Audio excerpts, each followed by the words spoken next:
Right, everyone, we all settled? Right, then we should begin. Oh, welcome, Councillor Leach. I thought Mr. Powell was on holiday. Oh, well. Mr. Gardner, are we ready to go? Right, good afternoon, everybody. Welcome to the Hub meeting, or the West Devon Hub Committee meeting of the 2nd of December. Mr. White, may I turn to you for apologies for absence, please? Thank you, Leader. Good afternoon, everyone. We have no apologies for absence, and there are 9 Hub Committee members, a full house in the room. Thank you. Oh, excellent, everyone. Thank you very much. Right, item 2, declarations of interest. We all know the rules, so if anything comes up or anybody's got anything to declare in advance, please let us know. No work for Mr. Fairbairn then at the moment. Right, items requiring urgent attention. I don't have any. So if we can confirm the minutes of the meeting held on the 4th of November 2025. So if I go through them, page 1, page 2, page 3, page 4, page 5, and page 6. Is everybody happy to accept those minutes? Thank you very much. We need a formal vote, don't we? Yeah, so if everyone could show their hands. Thank you very much, everyone. That's in favour. Thank you very much, Leader. Right, we have no public questions. I'm going to do item 6 first, and then I'm going to jump to Councillor Edmonds' report at number 9, debt write-off. I will bring that forward in the agenda, and then we will go back to item 7, if that's okay with everyone. Okay. Right, the forward plan. Lots for today. January is well filled up now. So, is everyone happy with what is assigned to their portfolio area? And do we think we can all be ready for reports on such issues? Yep, right, okay then. So everybody's happy to note the forward plan then. Thank you very much, members. Right, now we will go to page 57 to 68 of the agenda for the debt write-off report. Councillor Edmonds, the lead member for Performance and Resources. Thank you very much. Thank you, Chair. This report provides an update on debt write-offs for quarter 2. The Section 151 officer has authorised a number of smaller write-offs under delegated powers, and the committee is asked to approve several larger cases, all of which have been through full recovery processes. For council tax, the table shows a small number of cases written off under delegation, mainly due to insolvency, deceased taxpayers, or cases where the debtor cannot be traced. The level of write-offs is broadly similar to the same period last year, and a small number of larger cases are also presented for approval as detailed in the exempt Appendix A. For business rates, the table shows fewer cases being written off under delegation compared with the previous year.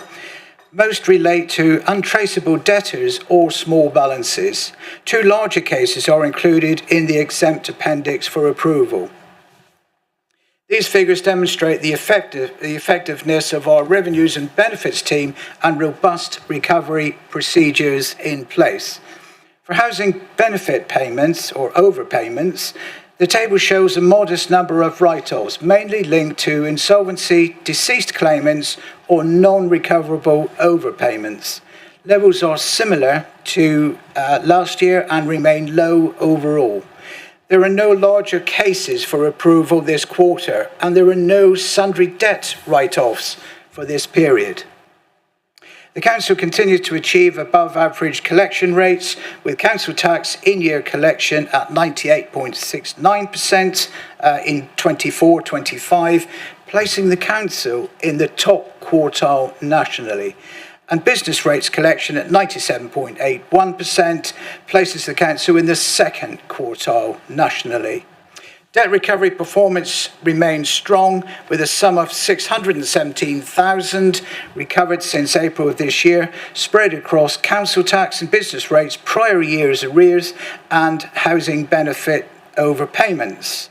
So the recommendations on the report are that the committee notes the write-offs under 5,000 authorised by the Section 151 officer and approves the write-offs over 5,000 totalling £81,686.66 as shown in Appendix A of the report. Thank you, Chair. Thank you very much, Councillor Edmonds. I have a quick question for you or Mrs Hotchkiss. How much further do we have to be up the line to be able to get our business rates into the top quartile?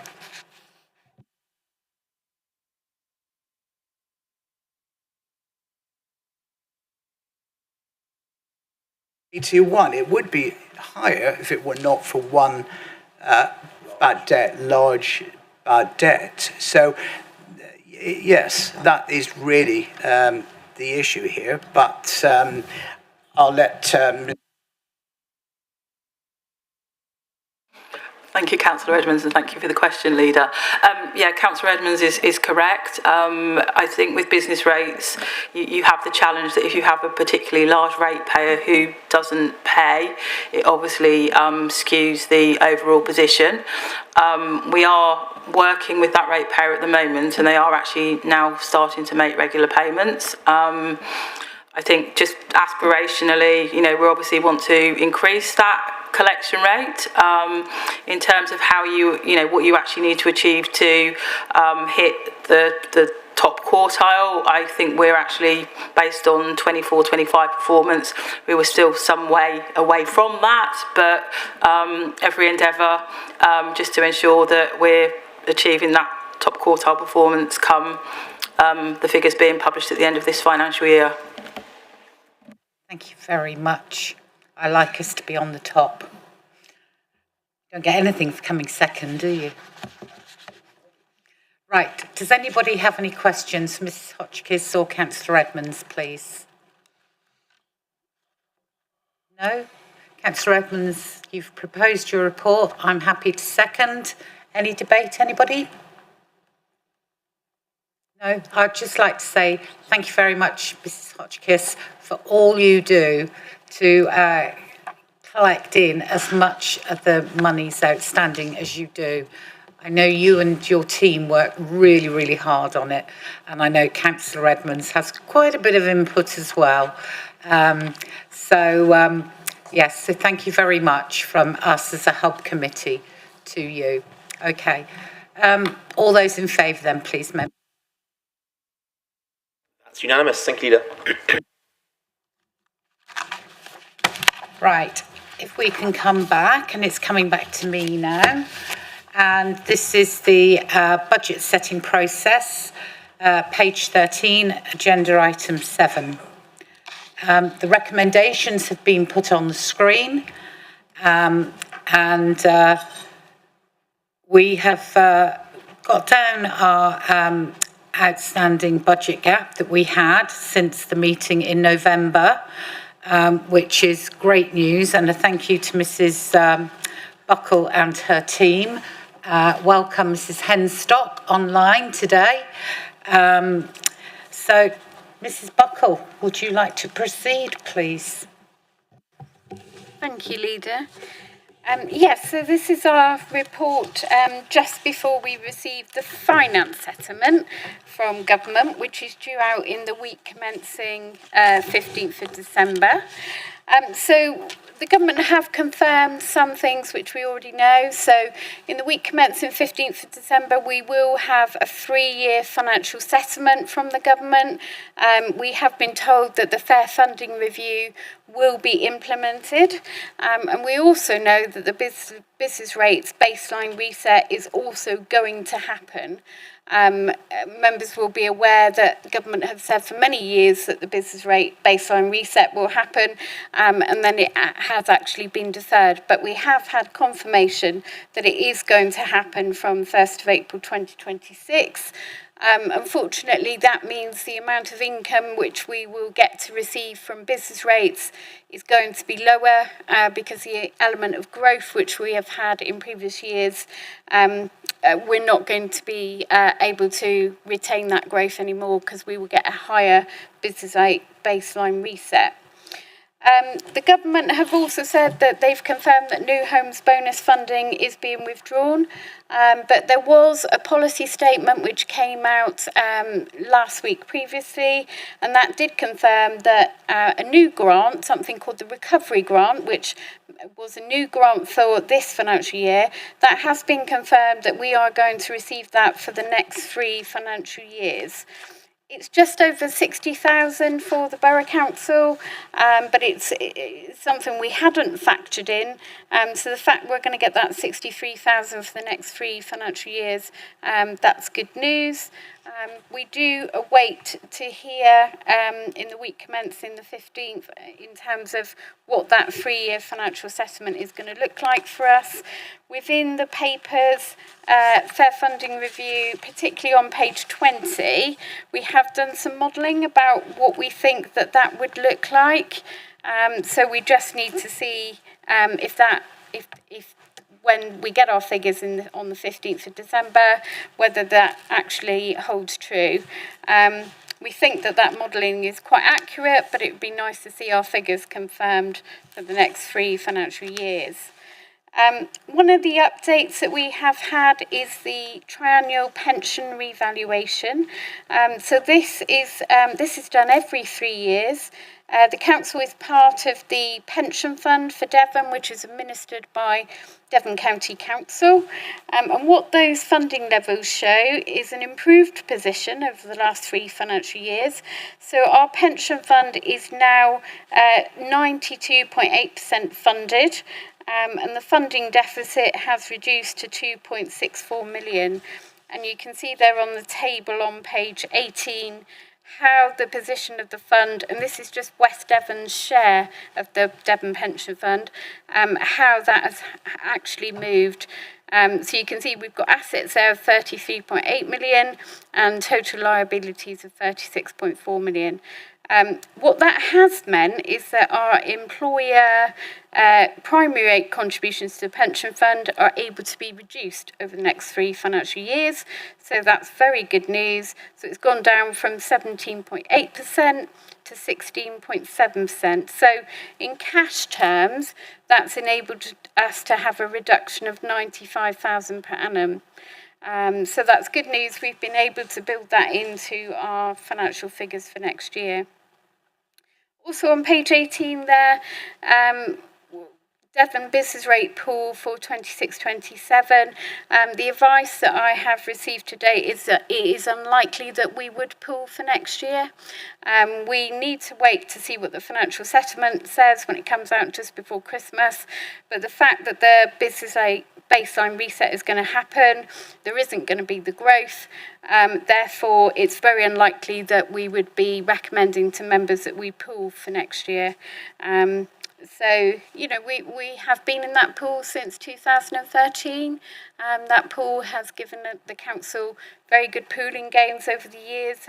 We've worked well with the other Devon councils on it, but it's unlikely that will continue for 26-27. On page 19 there, we just show what an average council tax bill, a Band E bill for West Devon Borough Council looks like for 25-26. You can see the West Devon share of a bill was £269.41, and a 1% increase in council tax equates to 60,000 for the Borough Council. I think those were the key points of the report. Thank you, Leader. Thank you very much, Mrs. Buckle. Does anybody have questions for Mrs. Buckle, please? Councillor Elliott. Thanks very much. A really informative report.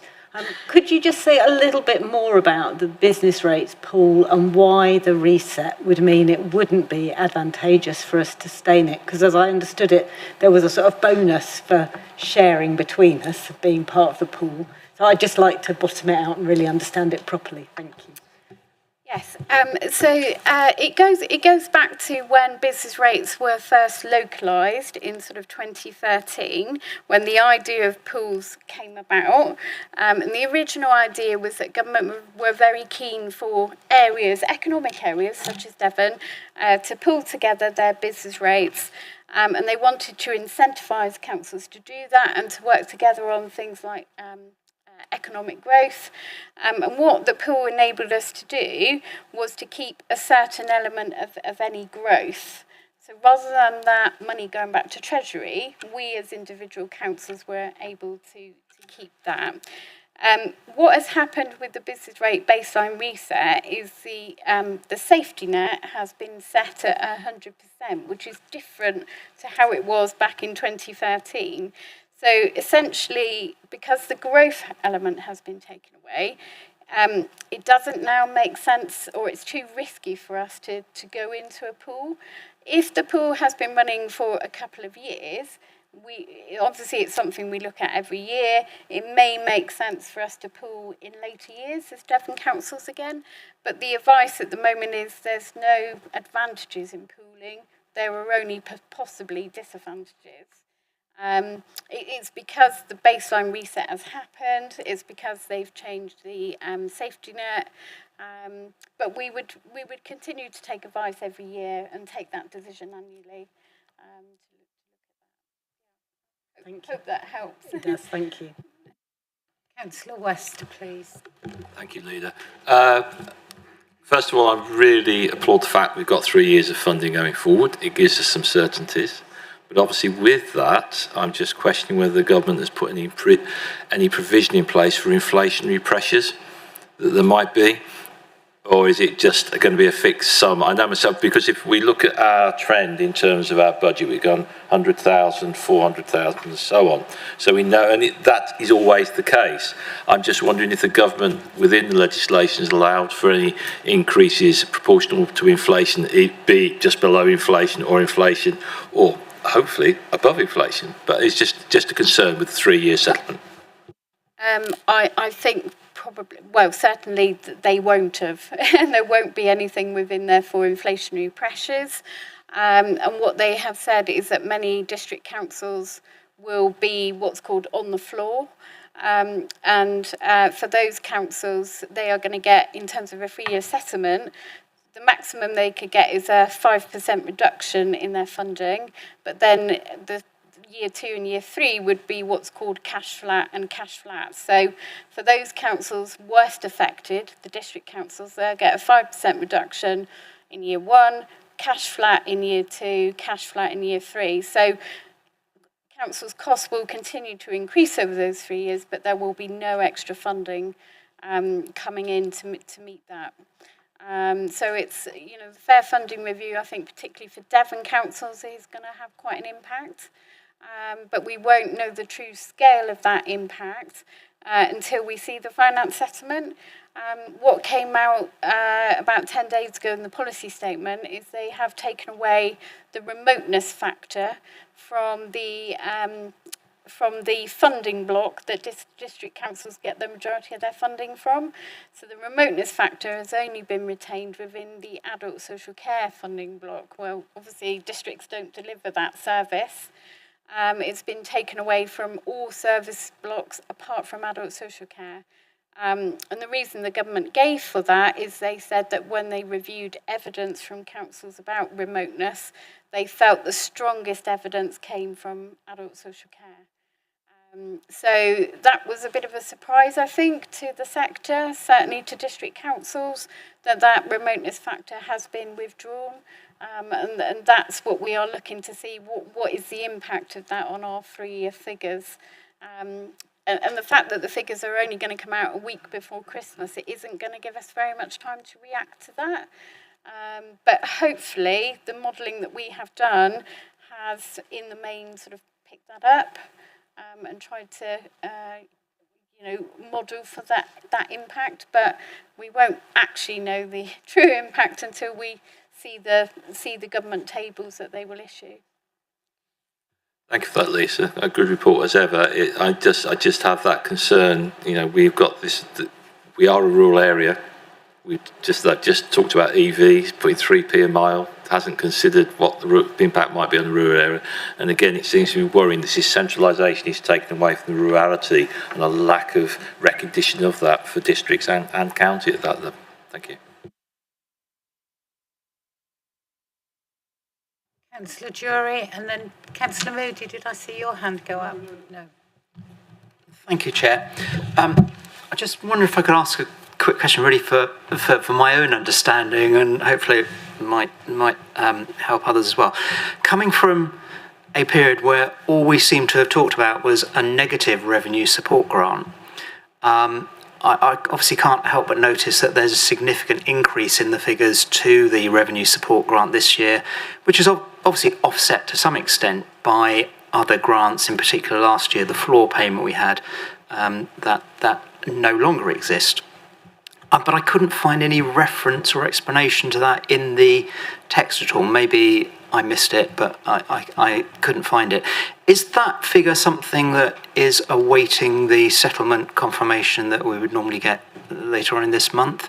And how accurate do you think that figure is? I mean, clearly it's a sizable chunk of income, and that allied with the extended producer responsibility grant, which when we've now taken into base income, whereas last year we offset quite a bit of that, putting a big chunk into reserves, there's significant additional income there. And how sure are you that those figures will come through in the settlement? Yes, thank you for you, Leader. In terms of revenue support grant, that is part of what the government will refer to as SFA, Settlement Funding Assessment. And we have tried to model what we think the impact of SFA will be over the next 3 financial years. So council tax is not included in that. So SFA mainly just looks at business rates and revenue support grant. And because business rates are dropping significantly because of the baseline reset, that does mean that rural's revenue support grant is going up. As you correctly say, there's no floor anymore in the settlement going forward. So in this financial year, we got 611,000 from the floor payment. That will go, and mainly that will go into revenue support grant in the future. In terms of how certain am I of those figures, I've used modelling tools from Pixel Financial Management and Local Government Futures. They are both indicating that is the amount of revenue support grant we are likely to get. But obviously, like you, I want to see that in writing really from government when we get our 3-year financial settlement. I'm confident those figures are in the right ballpark, but they could be plus or minus 5% either way, really. One thing the government have confirmed is that there won't be any negative revenue support grant going forward over the next 3 financial years, and that's partly because of the baseline reset. So because they're guaranteeing councils that they're not going to get a reduction of more than 5% from both their business rates and revenue support grant, that's kind of how it's being made up in the Fair Funding Review. So the Fair Funding Review, in a way, will take us back to how things were back in sort of 2014, 2015. We'll be back to receiving a revenue support grant allocation again of, like I say, we're predicting about 1.3 million. Sorry, there was a question about the EPR grant as well. We have had an indicative allocation for 26-27, so we're quite confident that that will be the amount we will receive. We have done some modelling around that as well, so we think we're quite confident we'll receive that £1 million in EPR, Extended Producer Responsibility.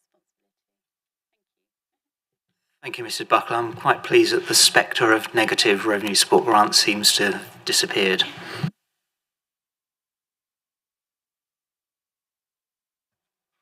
Thank you, members.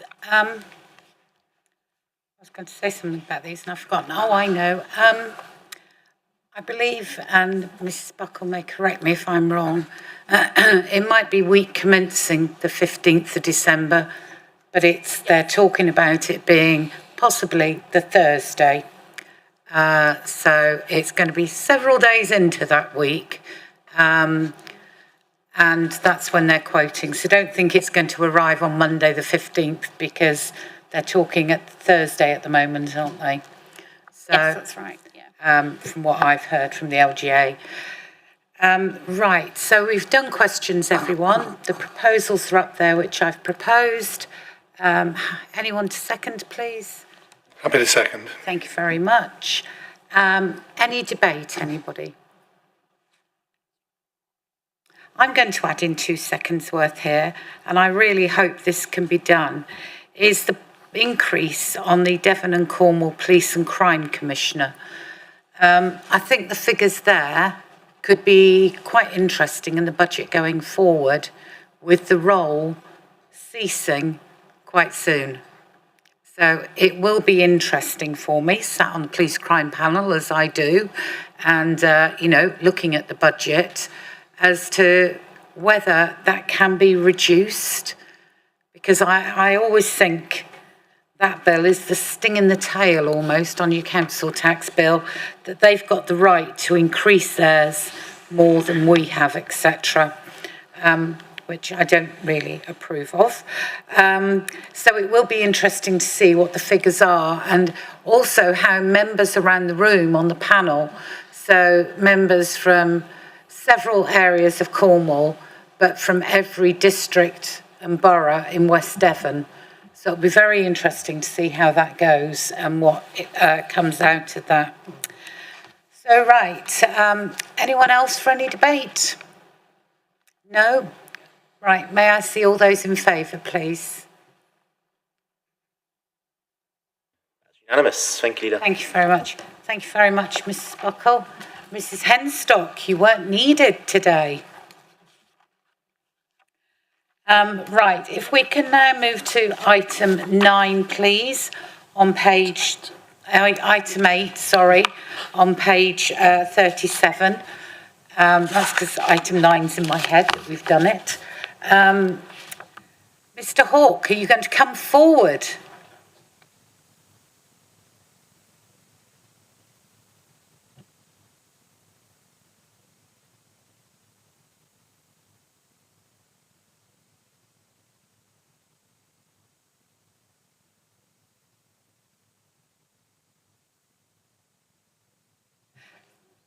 Thank you very much for joining us, Mr. Hawke. This is the Integrated Performance Management Report for the quarter July to October 2025. The recommendations are on the screen. And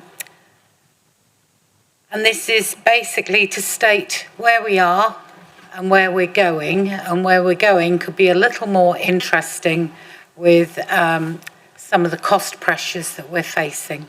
So we'll do Mr. Hawke's bit first, please. Thank you, Leader. I think it's fair to say members have seen this report on a number of occasions in the past. It's a pretty standard format that we bring forward. But overall, it is a positive report of progress against actions within the council plan, and indeed a snapshot of positive overall performance within the council. Members will recall that the council delivery plan covers the period 2025 to 2028. This report is only part of our performance management approach, which also includes thematic deep dives to overview and scrutiny, consideration of key performance indicators by also overview and scrutiny, consideration of the strategic risk profile of the council by the Audit and Governance Committee, and monitoring of operational service performance by the senior leadership team. Within this report, 76% of the actions within the council plan are on track, and pleasingly 14% of them have completed. Just a few of the completed actions include launching guaranteed interview schemes for candidates with disabilities, care leavers and veterans, launching a new apprenticeship website to encourage young people to come forward and explore apprenticeship opportunities with the council, We've adopted a new procurement strategy for the council, setting out how we would buy more locally, how we would encourage social value through our contracting activities, and supporting local suppliers to navigate the complexities of securing local government contracts. We've carried out upgrades to our IT systems to increase their resilience. We've maintained a high standard judgment from our external auditors. And final one, and it's only a few, but we've launched the first round of our arts, culture and community halls grants schemes, which has invested, or will have invested, tens of thousands of pounds in local community activities, those trailblazing activities in the community, and also supporting the resilience of our community halls. We've literally just concluded the first round of that funding, so those schemes will come forward in due course. And finally, just to say that in the new year, we will be carrying out reviews of the council delivery plan just to ensure that all the activities in there remain relevant. And we will be doing that with the lead members in the room. I think that's all there is to say at the moment. Thank you, Leader. Thank you very much. Does anybody have any questions for Mr. Hawke? No? I would like to make a comment in that I'm really proud that we have done the guaranteed interview scheme for the groups of people that we have. And I think the apprenticeship pages on our website are really good. I've had a look at them. And from the starters and leavers and movers bulletin that I get every week, I'm really pleased to see how many apprenticeships we are now, and apprentices we are now employing. I really would like it, as some of the senior officers in this room, if we could have a few more based around this area, please, because a lot of them are based in Totnes, and it would be really good if there's some positions or they would come over here, because we don't really see them. Oh dear, I've prompted the chief exec. Here we go. Well, thank you, Leader. I'm tremendously proud of the scheme as well. Providing opportunity for young people to join the sector is exactly what we should be doing, and we're doing that. And in terms of the apprenticeships being here tomorrow, we've got our staff awards. One of the best days of the year, I think, when we celebrate our colleagues, where they are recognised by their fellow employees. And as part of that, we'll be having our awards for our top apprentices. So 3 of them will indeed be in the building tomorrow. So if you're around at that time, it would be great if you wouldn't mind coming along. 11:30 in the morning, isn't it? It is indeed. Yes. So, and I have to say, Councillor Renders and I have been to the events before. I don't know whether Councillor Jury has when he was leader. It really is a celebration of our staff, and it's a fantastic event. It is so heartwarming. But one of the other things it does is officers that you may work with, but you never see, you get to meet. One of the greatest teams I met last year is the enforcement team, because we never meet any of them. And I sat those boys down and we had a jolly good conversation about areas and things like that.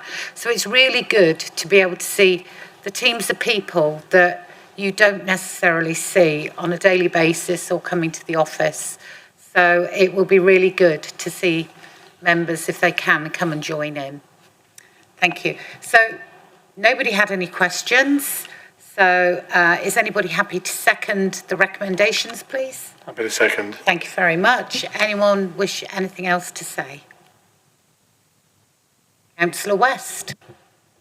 Thank you, Leader. Can I just say a big thank you to all the officers, because if you can imagine the number of actions they're doing here, then you put LGR on top of that, to be able to maintain and stay focused on the council plan as well, I think is testament to the ability and the skills of our officers and that. So I'd like to say a big thank you to them for their efforts. I mean, I'm just waiting to see what comes up next. The government's going to come up next to sort of put a bit of pressure on us. So I think I would just like to recognise and acknowledge that they've done a great job considering the pressures that have been put on them from nowhere, so to speak, from a great height. So thank you. I have to say for Mr. Hawke, I think the 2 roles have been extremely pressured, bearing in mind his input into the LGR, writing of the plan, checking us all out and monitoring it all and everything. I know you were part of a team across the county, but I know it was immense work as well. And I think for some of our officers, I'm hoping they're making the most out of some of this breather that we get until the public consultation starts. I would have to say I think they might get a breather until... Oh, he's only had 2 days so far. Dear. Mr. Powell's a sensible one. He's taken leave. So yes. But going forward, I think we need to look that once we've had our budget settlement and things like that, we may not be able to deliver on all our plans and aspirations.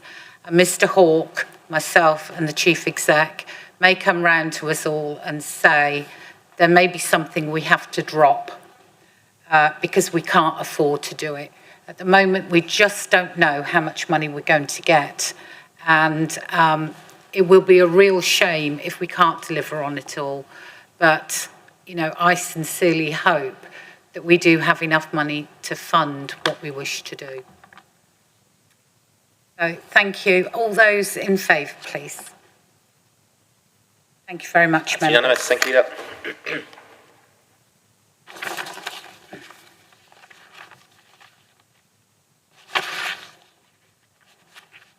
What page am I aiming for? There.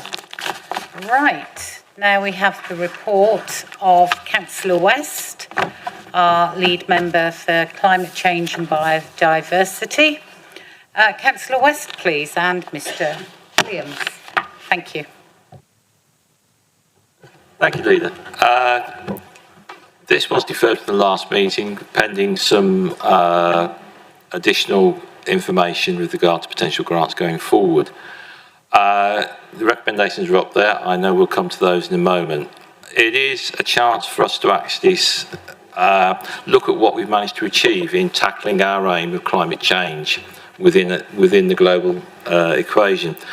As a council, we have made it a key part of our council plan going forward, and members have stated the desired aim to lead by example and show what can be done by reducing the organisation's carbon emissions alongside and influencing the work of others to reduce emissions across the borough. It has also been noted within the executive summary that we're also looking for opportunities for woodland creation, which may well come up later on in the meeting.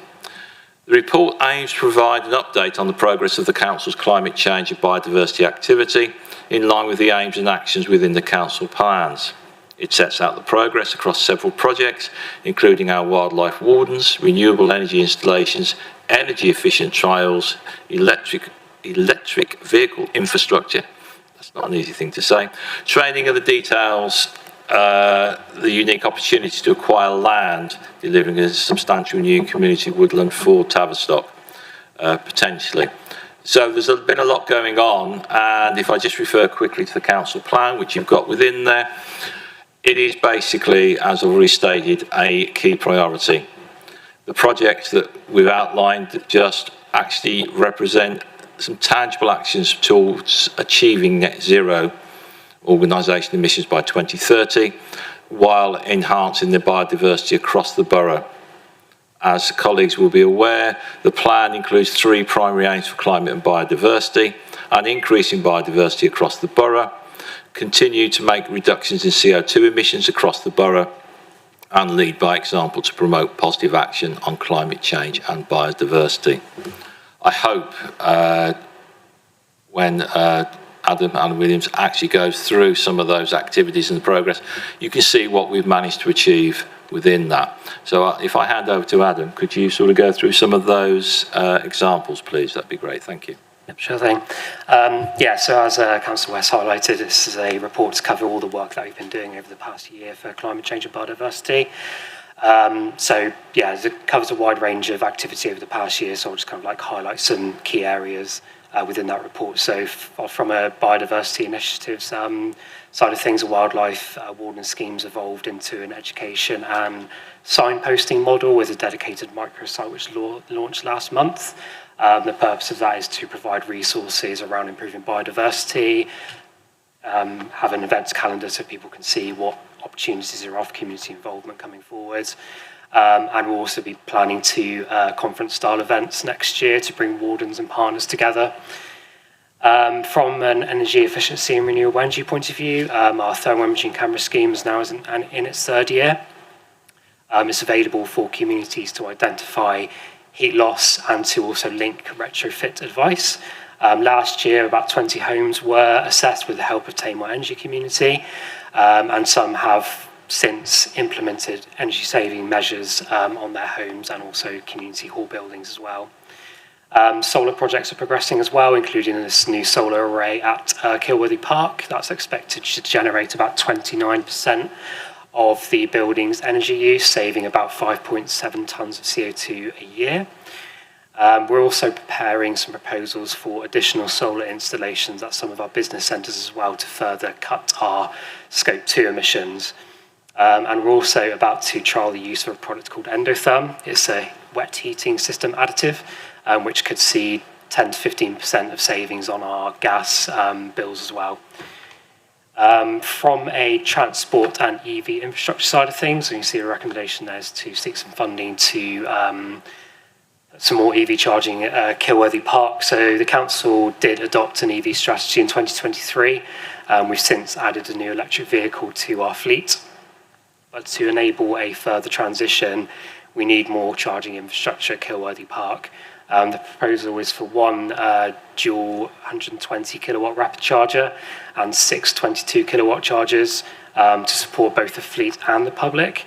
It's important to point out that Tavistock doesn't currently have any rapid charging facilities at the moment, so there's a benefit there to visitors and residents as well.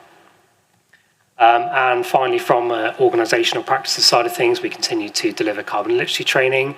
We've trained 50 staff so far, and we've also retained our bronze carbon literate organisation status for another 2 years.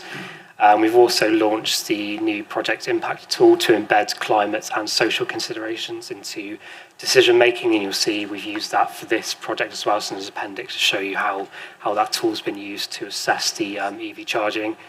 And finally, on our emissions, our 23 and 24 footprint was 2,690 tonnes of CO2. Scope 3 remains our largest share at 94% of our emissions, driven purely by procurement and the waste fleet as well. Scope 1 emissions rose a little bit due to heating system leaks at Kilworthy Park, which have now been resolved. And Scope 2 fell slightly thanks to overall grid decarbonisations, but the projects outlined in this report, new solar, heating efficiency, fleet transitions, are really critical in further reducing our Scope 1 and 2 emissions towards our 2030 target. So, yeah, in summary, the progress to date shows some steady progress across biodiversity, energy, transport and organisational culture, but some actions will require further decisions such as the EV charging investment as subject to this report. But yeah, we continue to make good progress with the resources we have, and that's on progress so far. Thank you very much, Mr. Williams. That was extensive. So thank you for that. Right, questions, please. Councillor Renders and then Councillor Jury.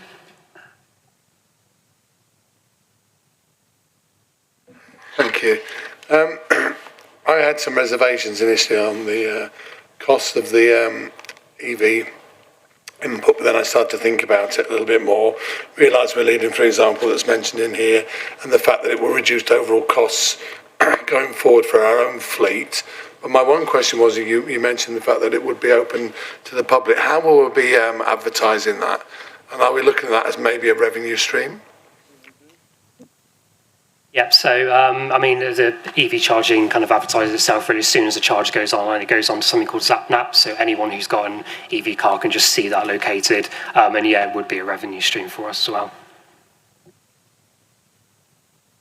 Councillor Jury, please. Thank you, Chair.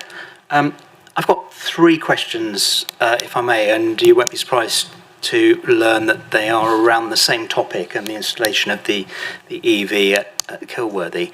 I think one of my concerns previously was about a business case that would give us some indication as to when the payback, how long the payback period would be, and when that would mean that, you know, we'd made an effective investment and we could continue to make similar investments. And the report is still a little bit lacking of that and a little bit woolly, I think. But my question is, how much work has been done on trying to work out what the payback period is? Secondly, has any of that calculation included the tax increases that we now know are coming down the line for electric vehicles and plug-in hybrids? And might that affect our decision on what we want to do? And thirdly, we're presented with this one scheme. I think there have been, I know there have been discussions about other schemes that might have taken place elsewhere in the borough. And I wonder whether any other schemes had been considered. One of the things that might have been quite nice to have looked at would have been the benefits and cost of 2 or 3 different schemes, that we could have made a decision on the one that perhaps might have brought about the most reduction in emissions. So there's 3 questions there. I don't know if you can scoop them all up together. If I have a quick go, and then Adam, if you can come in and support that. Yeah, I would agree with you, Councillor Jury. It's like a lot of these things going forward with new innovation, and that it's actually how do we identify where the savings will be and when the payback will come in. I totally accept that, and to some extent it is a little bit of a shot in the dark, and I think this is why we have struggled to actually come up with a business case. However, when I was talking to Mr Williams earlier, we were talking about the case in Fullerton, the public use of the Fullerton charges, and was it a figure of about £6,500 last year? Just under 7,000. Just under 6,000, and 7, that is that profit to us, or is that just the money that was made from it? That's just the money made from the charging. Okay, so we don't really have an indication of how much profit there may be. In terms of the numbers, I believe we have more charging points than at Fullerton at this point, and we have the rapid charger. So one could predict there would be greater income from those. I take the point, as you say, my own concerns are around this additional charges to that. And I do wonder what impact that will have on EVs in general going forward, to be perfectly honest. And again, it's one of those things, can we predict it? And the answer to that would be probably not. But I would suggest if people are down here on holiday and they can afford to come down here on holiday with their EVs and that, hopefully they would be able to afford the extra charge to take that into account.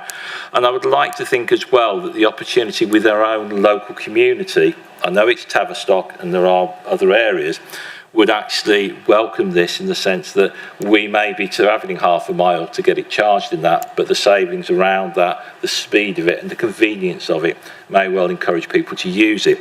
On your third point, I know within the report we talk about Beer Alston is going forward in terms of a leasehold. I think it is there within the car park there. So there are still activities going on, but we're not directly responsible from that point of view. So yes, I do share some of your concerns around it. But I think to some extent, in terms of where we are as a council, what our plans are, what we are trying to achieve, this is something that will help and support that. But it's not just about the money we may get from the wider community, it's also the potential savings. And I say potential because nobody really knows for our fleet as a whole from that point of view. Mr Williams, I don't know if you've got anything to add to that. Before Mr Williams comes in, can I bring in the Chief Exec? Thank you, Leader. So this is a tricky one, isn't it? I understand that. But what is certain is the council will not achieve its corporate policy objectives with regard to decarbonisation unless this investment is made, because it will simply put a stop to us being able to transition in terms of our vehicles to EV. So whilst I take the point about business case, and wherever possible, we try to always ensure that there is a positive business case for any expenditure, it's not always possible to do that. And I think this might be one of those instances where you're going to make a decision. in a minute or two about whether or not you're going to pursue your clearly stated objective within the council plan. And I think it's my duty to tell you that if you don't make this decision to proceed, I will have to amend the council plan because we simply will not be able to deliver on the decarbonisation of the organisation. So there's a policy decision here as well as a business choice decision here, and I think it's important that hub members have that in front of them when they're making a decision. Clearly, we will use all of our best endeavours to ensure that we minimise the cost and maximise the potential revenue return. But I think it's a bigger decision than just that bit of it that you have in front of you today. Thank you, Leader. Mr. Williams, do you still feel yes? Yes, I do. Yeah. So, so as pointed out, we've got a rapid charger at Follerton House. It is a bit of a destination charger because there aren't rapid charger facilities, and they do tend to become destination points when they do prop up. We earned about £6,900 on that public charging for over last year. I suppose. I mean, if we convert the rates we charge to them, to the public, compared to how much we pay ourselves, I probably put it in a ballpark about 5,000 of that is profit to us. And then there's also to factor in the cost savings on our fleet transition as well. So on a per vehicle basis, even factoring in the new 3p pay by mile, I updated my models last week, and it's about £1,000 a year per vehicle based on maintenance and fuel. Thank you, Mr. Williams.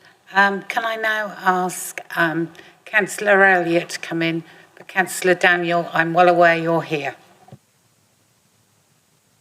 So we're still on questions, I believe. So there's a couple of questions. So one of them is the graph that's at the top of page 77. So that's paragraph 3.36. So it's really helpful to have such a clear report and see the sort of breakdown of carbon emissions. And we might expect there to be a big drop between 2018 and 2019 to 2021, partly because of COVID, and we know that there was a big reduction during that year in carbon emissions generally, but much of it to do with transport. But I suppose what really intrigues me looking at that graph is that it's the sort of dark orange, the purchased products and services, that is the biggest component. And that's partly why it's gone down so much between the 2018 and the next year. It's that has really reduced drastically. And then that seems to be creeping up again. And I just wondered whether you've got any further insights into that, because that's clearly a large part of our carbon footprint. So if it's a question that you want to take outside this meeting, that's absolutely fine, but I just wanted to identify it as an issue. The second question is completely separate and different. So just a comment, it's great to see the Wildlife Warden scheme taking shape and being a sort of directional one-stop shop, showing people where they can get more support for increasing biodiversity in their patch. I've had a good look at the website, and I can see it's still sort of embryonic. And I'm just wondering, when there's going to be any sort of testing of it or a little bit more formal feedback from a sort of panel of users, because it's much too detailed to get into in this sort of forum, but I think it could do with a bit of feedback, which all websites need. Okay, thanks very much. I think I will defer that to my colleague. No problem. In terms of the graph above 3.37, that's the procurement graph you're referring to. Yeah, so the reason why we had such a large amount of purchased products and services during 2018-19 is that was the year when we did some significant capital works to our leisure centres. So we're spending a lot of money doing some work to those. And then obviously, as you rightly point out, COVID reduced our emissions over time. And there's been a steady increase again. If you look at the increase between 2022-23 to 23-24, based on my analysis of where our spending is, it seems to be the new spending is around our homelessness, which has increased our emissions slightly in the procurement side. And on the point about the Wildlife Warden scheme, take that point completely on the website. We could look at putting a survey out in a few months to see how people are getting on with it. Great, thank you. And the second question, we will take that back. And I don't know whether there is a users group that we use. I'm also looking at Mr. Hawke for help with this, but is he the right person or is he just keeping his head down?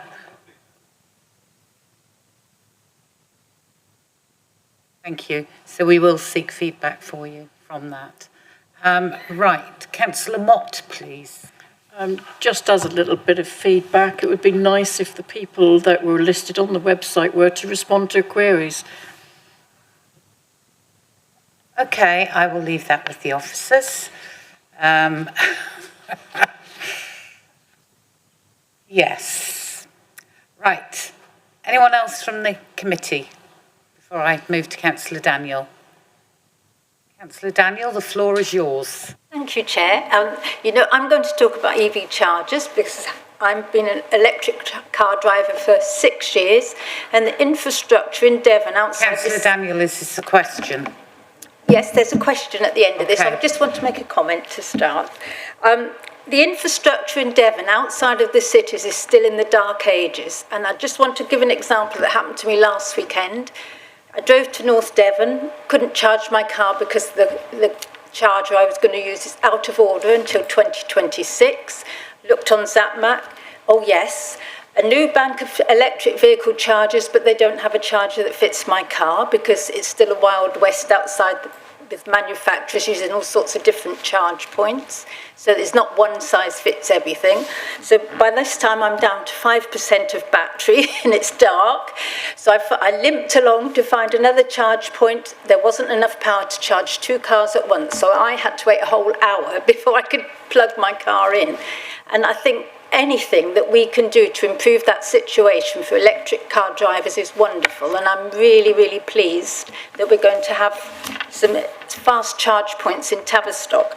But my question is, what about Western Power? Because a lot of times I find that charge points can't charge the number of cars they've got chargers for because they haven't got the power supply is not there. And I'm wondering, have we had the conversations with Western Power about them being able to supply us with adequate electricity? Well, I'll chip in just very quickly. In terms of the project, yes, it's part of the cost involved, us upgrading what we've got to be able to do it. But apart from that, I'll leave Adam to the details if he's got anything else to add on that. I have nothing further to say apart from that, really. So, yeah, we think as part of the cost for this project, it is quite a significant fee to the DNO to service the chargers. We're going to need like a small substation to help support that as well. So, yeah. I'm going to ask a question now, but not of the lead or the officer, but of Councillor Elliott, who I know drives an electric car as well. Do you support some of what Councillor Daniel's saying about the lack of facilities, bearing in mind you're out at Chagford in the sticks? So I was going to address this under debate. Bring it in there then. Can I just ask a question of my own officer, please? Yeah. Thank you.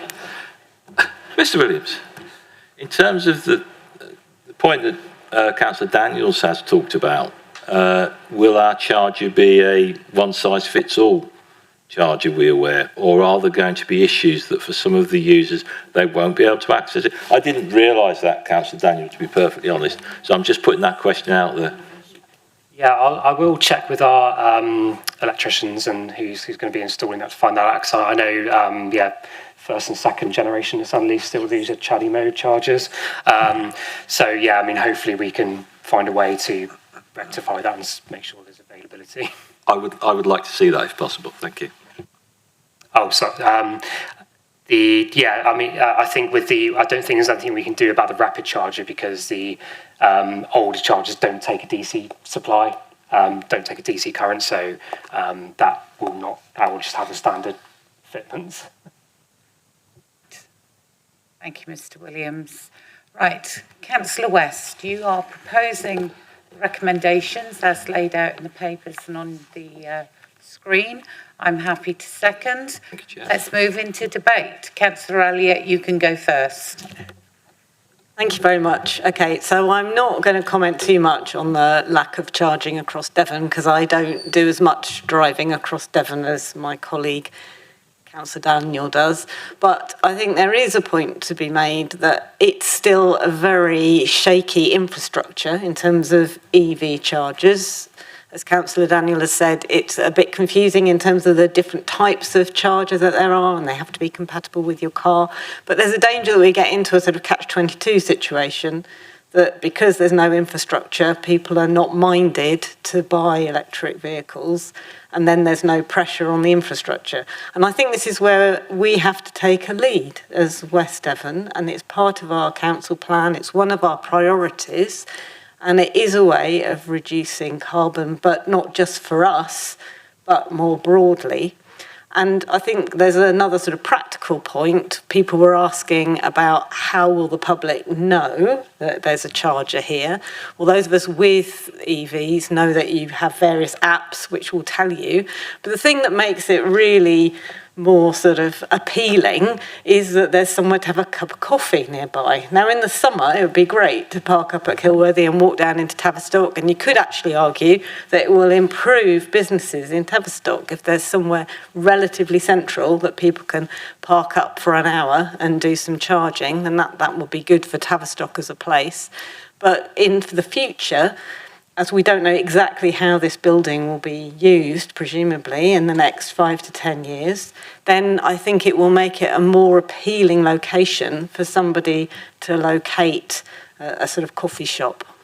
So those would be my comments. But really, to summarise, I think this is so central to reducing carbon and so central to our council plan that I can't really see how we can fail to endorse it, but we clearly need the officers to do their best job to get the best business case and negotiate the best prices. Thank you. Thank you, Councillor Elliott. Councillor Edmonds, I'm aware you need to leave basically now, but was there anything you wanted to say on this before you go? Okay, thank you very much. Who's next to have their two penneth? Councillor Jury, please. Thank you, Chair. I think I want to say at the outset that I'm broadly in favour, I'm definitely in favour of measures that should be put in place to reduce emissions and to give people the opportunity to switch their mode of transport and reduce their own carbon footprint. And I can also fully subscribe to the areas where we might boost the local economy or boost tourism by having those facilities available. So I'm not in any way against any proposals, and I do think to some extent we do have to take a lead. I think against that, and I also recognise our overall policy, which I think is a very good one of reducing the council's emissions and also working towards trying to raise awareness and reduce emissions throughout West Devon. I think the other side of that particular coin, and the thing I'm struggling with, is that, and I fully accept that point about fulfilling our policy and our plan, we're sitting here looking at a budget at the same time that at the moment is showing a deficit. I think slightly more worrying in that respect is also showing revenue reserves down by in excess of 2 million, and we're looking at dipping into those reserves again to fund this and other projects that we're going to be talking about. And the leader herself mentioned that it's really important for us to make sure we're in a position to deliver our ongoing plan in its entirety. So I think all of those things need to be taken into account, and that was really my basis for wanting some sort of more detailed business plan and an idea that we would get a return on our investment in this case, and that might enable us to go on and do more. I also accept what has been said by the lead member about we need to suck this and see to a certain extent and just see what happens. So I'm weighing up all of those things. I'm also, in accepting the points about the strategic requirement for it, raises a question to me, well, we are only considering this one option, we are only considering this one location. I've previously raised a question about should we be considering putting solar panels and charging points over a car park that we own in Oakhampton, and have been told that having looked into it, it was way too expensive and we couldn't justify it on the basis of payback time. So all of those things are kind of colliding together and making me think, well, yes, I can see the benefits of this, but do we do this at any cost? And if so, where is the line of costs that we draw? If this were to be £1 million investment, would we even be considering it? And I suspect not at this point. I've no wish to stifle debate or progress or putting facilities in place. I'm just weighing up on my own mind whether this is the right scheme at the right time in the right place. And I think that's probably just what I want to say at this point. I'm going to fire a question at you, Councillor Jury, and Mr. Brooke. Have we got any money left in our little pot for UK SPF, or have we spent every single penny? Because the use it or lose it expression comes to my mind. And when I was in a meeting with a minister earlier this morning, one of the lead members asked about UK SPF, and we were told that ship has sailed and there is nothing coming in to replace it. So I would like every single penny spent.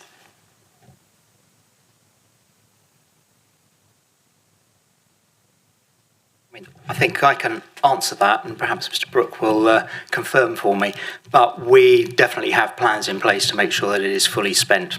That has been the thrust of what we've been doing over the last 2 years, and the team has been very effective at making sure that that money has been put to good use, and we've achieved some significant outcomes as a result. And the report that has went off last year and the report that will go off this year will demonstrate the effective use of that funding. But we're certainly not sitting on a pot of money that we could use for anything else.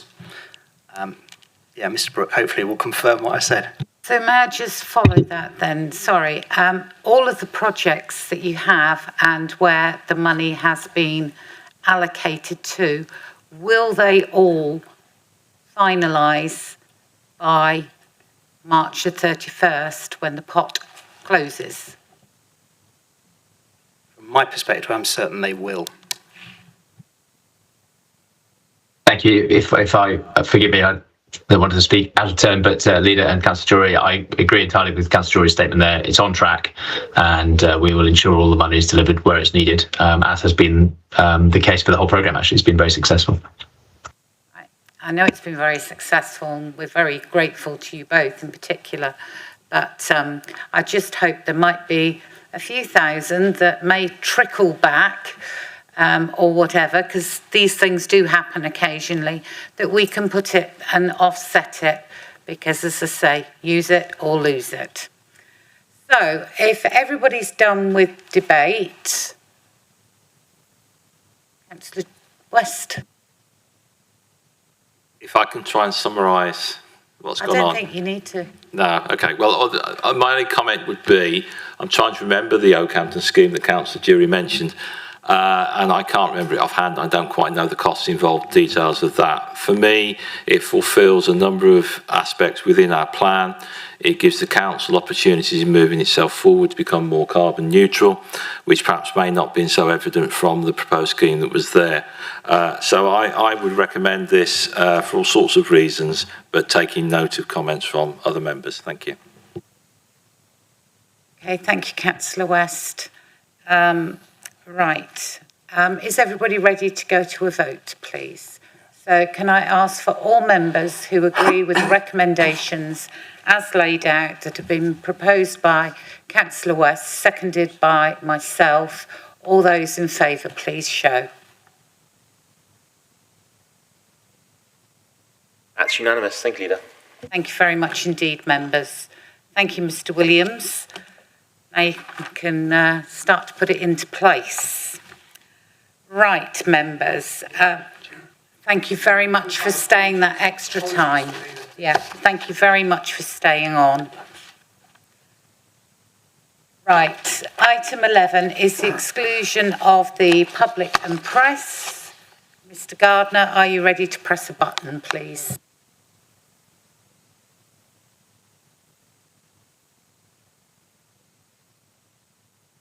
Oh, I'm proposing oh, hang on, we need to... Second in. All those in favour? Yeah. We're in part 2. Thank you, Leader.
I'll propose, yes, second. Hang on. Carried for part 1. Thank you, Leader.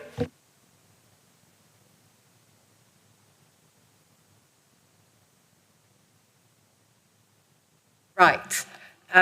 Welcome back to part 1, and if anybody is online listening to the meeting, I would like to propose that we are back in part 1. Councillor Enders, thank you very much. All those in favour, please show. Thank you very much. Thank you for your attendance at this meeting. It has been very much appreciated. The debate has been really good, questions have been good, and I think actually we've had a very good meeting. So thank you all.